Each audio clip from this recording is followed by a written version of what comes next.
Welcome to this retrospective slash review for Light Crusader. Yet another game by Treasure that I've decided to give a try. And let me just go ahead and jump in here. What I'm going to do is I'm going to start a brand new game file over here and just kind of talk a little bit about my thoughts on the game and kind of how it stacks up to all the other Treasure games I've tried out so far. So I'll go ahead and start with the more obvious aspects. So that'd be the graphics and sound. And I will say that graphically, this game is the biggest departure from pretty much anything by Treasure that I've tried up to this point, especially the games on the Genesis. And like I said, it doesn't have that typical Treasure look to it that I've seen from the other games I've played this year. You know, Dynamite Heady, Gunstar Heroes, even McDonald's Treasureland Adventure. They all kind of had a very similar art style. And this game, the art style is drastically different, to say the least. And I mean, it may be a little mean to say this, but I will definitely say that of the games I've tried from Treasure so far, this is probably the one I like the least from a graphical standpoint.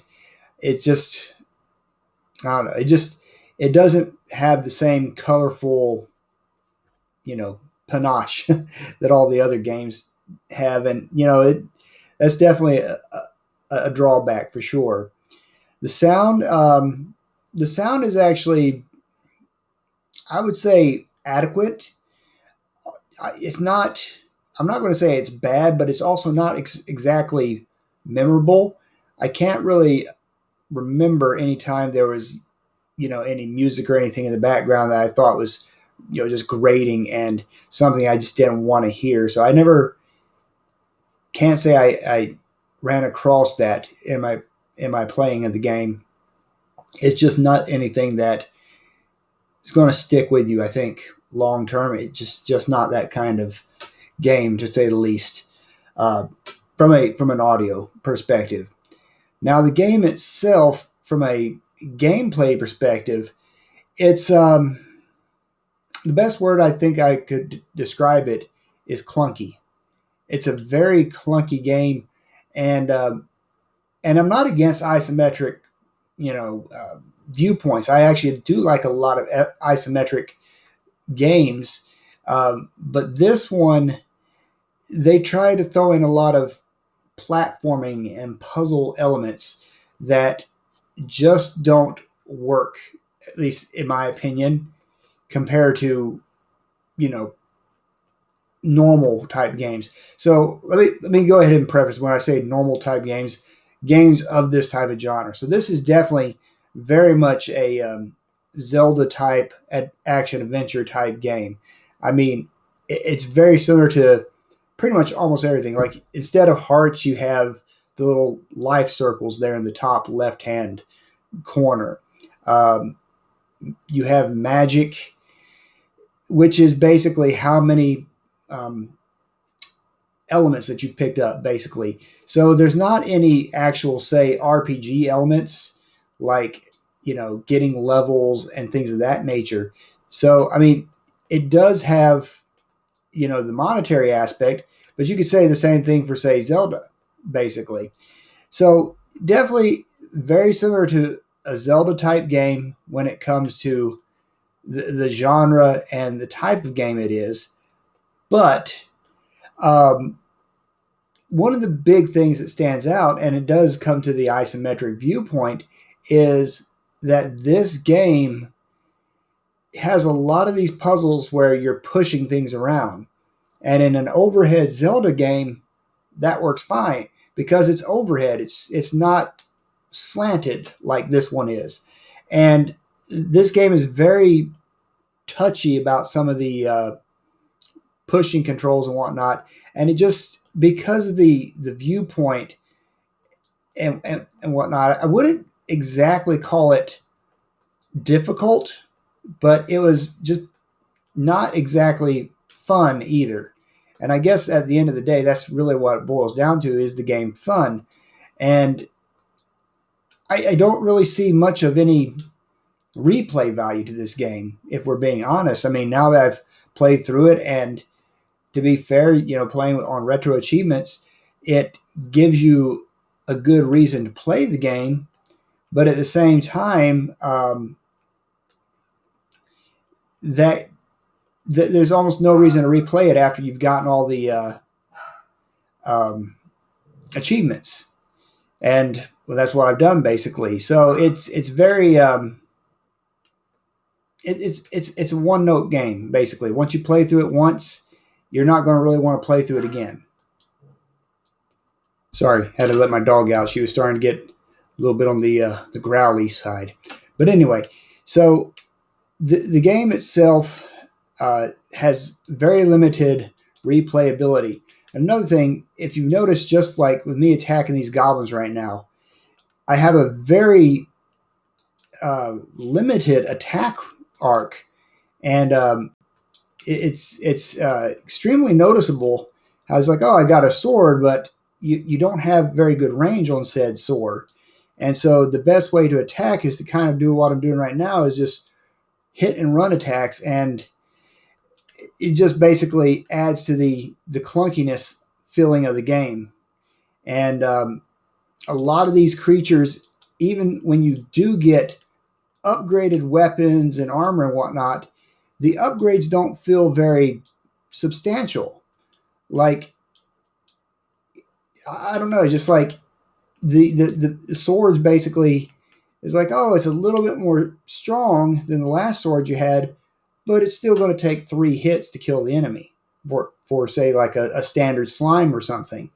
So from that perspective, it's just like you don't feel like you're getting a lot of an upgrade, compared to, say, like a Zelda type game, where the upgrades seem a little more substantial, or a lot more substantial, really, than what you see here in this game.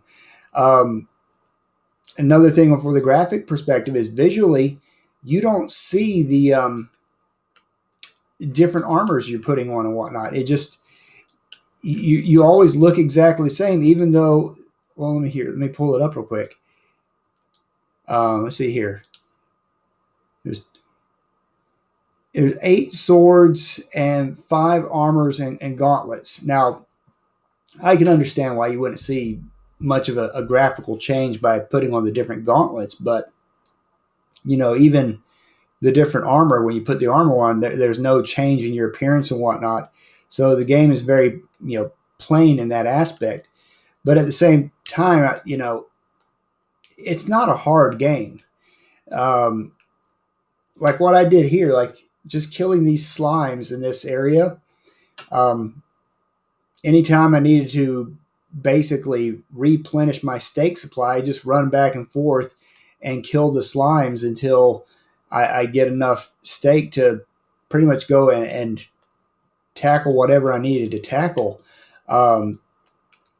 So I would say, from a combat perspective, even though you're very limited in your range of attack and whatnot, the spells, there's a lot of different spells, and I do like the unique way of casting the different spells. I thought that was pretty neat.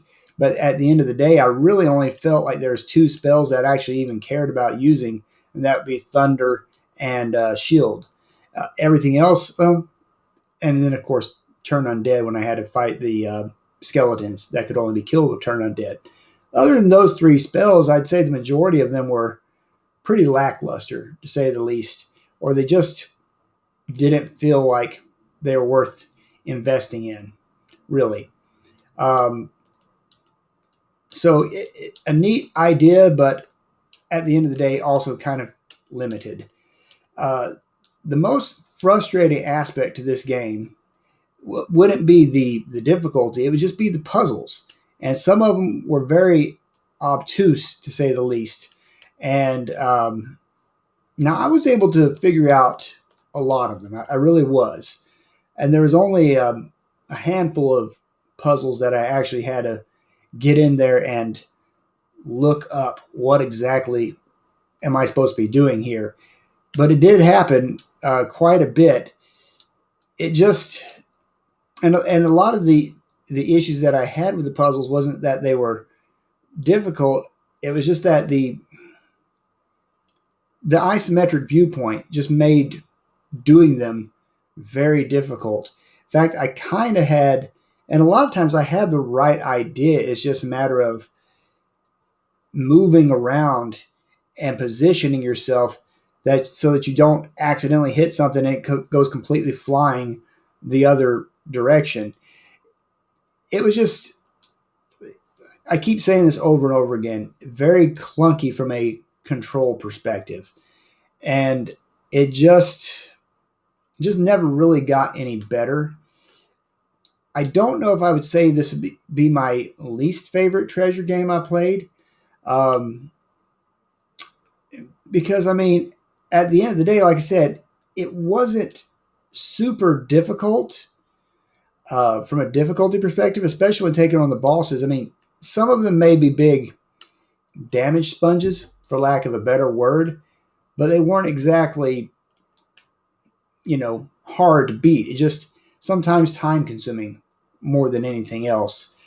Um, let's, oh, yeah, key.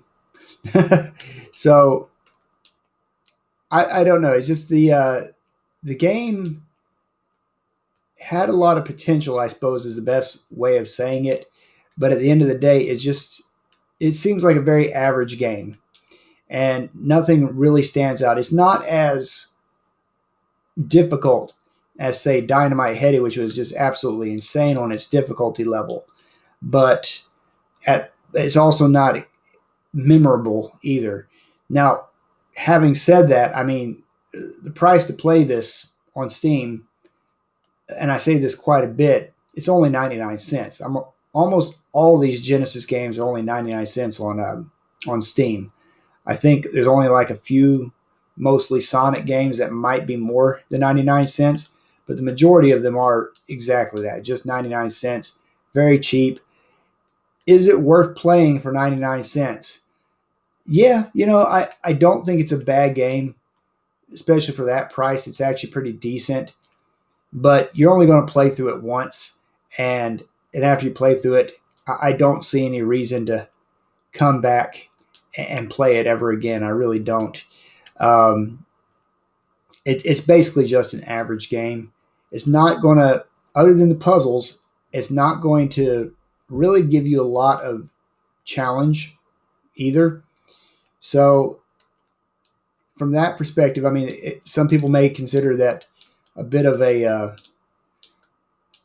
Let me see. Now, this part here is like I'm trying to just get up here on top of this guy. So that's where the whole isometric viewpoint kind of thing is more just clunky rather than hard, really. Okay, so this is a good example of what I'm trying to get at when I say it's clunky and whatnot, and also that the enemies are basically big damage sponges, because you see I've attacked this guy multiple times and his health just isn't going down basically. So it's just time consuming is really what it is. But I guess initially I was thinking, what kind of score could I give this thing? Would I give it a 70, or would I give it something else? And at the end of the day, I think one of the things that the game does have going for it is the fact that it's not overly difficult. In fact, like I said, from a combat perspective, even though it is clunky, it's just basically time consuming. So it's not really bad. It just not very memorable either. So I'd say probably I'll be a little bit generous, and I think I'll give it an 80. I mean, actually, it's probably maybe closer to a 75. It's basically just an average game. I don't really see it as something that I definitely don't think I would call it an instant classic or anything. The only reason why I wanted to play is because it's by the same company that I've been, playing the games from, Treasure right now. it's definitely nowhere near as good as their better games, but it's worth trying out. I mean, it's worth the play. I just don't think I would put it there towards the top of my list of games to play. But I think I think a good solid 75. It's an average game, nothing groundbreaking, very clunky, and visually not the best looking game. Kind of bland on sound. I mean, a lot of stuff I'm saying just doesn't it doesn't paint a very uh, positive picture. But I'm trying. I guess at the end of the day, I'm trying to say is it's not very bad either. It's just average. So yeah, I'd say probably about a 75 is what I would give it. But anyway, that's my thoughts on the game. Thank you very much for watching this video, and I'll see you all in the next one. Take care.